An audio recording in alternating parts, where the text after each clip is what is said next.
Papy est un sacré combattant qui est dans l'arène depuis plus de 60 ans. Donc, la bagarre, Papy connaît. Mais pour Papy, le bon combat n'en vaut la peine que lorsque tout est mis en œuvre pour qu'il ne perde pas. Ainsi attendit-il sagement dans son coin, sans faire de bruit, que le vieux passât l'arme à gauche et qu'on lui remît tranquillement le pouvoir tant convoité. Mais quelqu'un osa le lui disputer.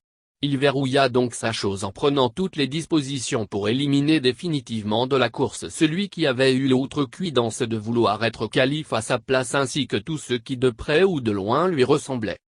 Le verrou s'appela l'ivoirité, une invention qui divisa la population entre bons et mauvais ivoiriens, les bons ne portant pas de boubou et ne se frappant pas 5 fois par jour le front contre le sol. Il transforma le quinquennat en septennat, embastilla Henriette d'Agri Diabaté, Amadou Gon Coulibaly et leurs compagnons, tous des suiveurs de l'autre qui voulaient toujours être calife à sa place, ferma ses oreilles à toutes les suppliques pour leur libération et pour avoir la paix, s'en alla festoyer dans son village qu'il avait rendu très charmant. Mauvaise inspiration. Des soldats mal élevés vinrent lui piquer son pouvoir et il s'en trouva fort mari. Il alla confier sa peine à l'oncle Yadema et à tous ses anciens pères qu'en son temps il avait snobé, mais ils rirent tous sous cape. Il alla donc noyer son chagrin, non pas dans la Seine, mais au bord.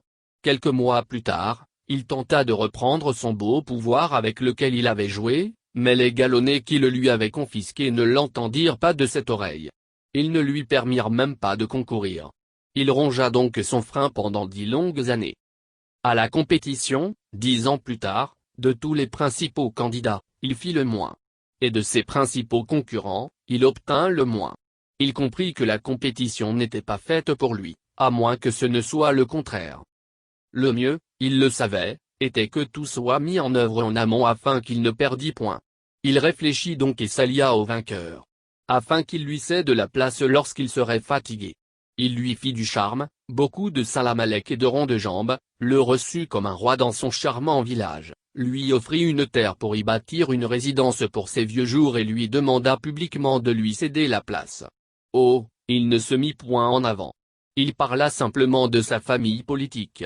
Si les deux se mettaient ensemble, il aurait le pouvoir sur un plateau d'argent, sans avoir à se battre. L'autre flaira, semble-t-il, le coup. Il ne dit ni oui, ni non, mais simplement on verra. Papy insista, et finit par avouer que le pouvoir, il le voulait pour lui-même.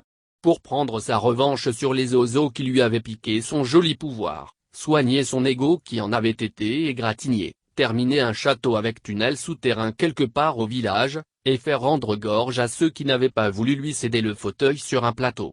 Il se fâcha donc et coupa igname comme on dit chez lui avec celui qui allait l'obliger à aller se battre lui-même pour reconquérir son pouvoir perdu. Le petit gros de Ferquet lui promit qu'il lui donnerait le pouvoir sans passer par une élection, parole d'ancien rebelle. Tu seras chef de la transition et c'est toi qui organiseras les élections, quand tu voudras. Tu me connais non ?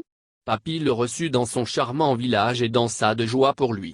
Mais hélas, le petit gros lui-même se trouva d'embléa comme on dit quelque part et dut aller se chercher loin de la lagune à briller. Et Papy se trouva à nouveau fort mari. Il se tourna donc vers Laurent, son vieil ennemi qui se cherchait lui-même quelque part à Bruxelles et qui devint par un coup de baguette magique un frère aimé et cajolé. Une obscure organisation sortie d'on ne sait où lui décerna le titre de bouclier de la paix pour ça. Ah Papy. Je vous l'ai dit, il ne va au combat que lorsque tout est mis en œuvre pour qu'il ne perde pas. Quitte à s'allier avec le diable pour ça. Donc pour être le candidat de son parti, il ne faut pas qu'on vienne le fatiguer. Et le petit KKB est en train de le découvrir à ses dépens. Papy a bien verrouillé sa chose encore. Parti unique, candidat unique. On ne change pas les vieilles habitudes qui avaient assuré plus de 30 ans de pouvoir. Sauf que les temps ont changé et il y a désormais des KKB pour mettre du sable dans la tiéké que l'on attend depuis 21 ans maintenant. Et surtout, il y a un lion requinqué qui attend sur la route. Ça ne sera pas simple hein, Papy.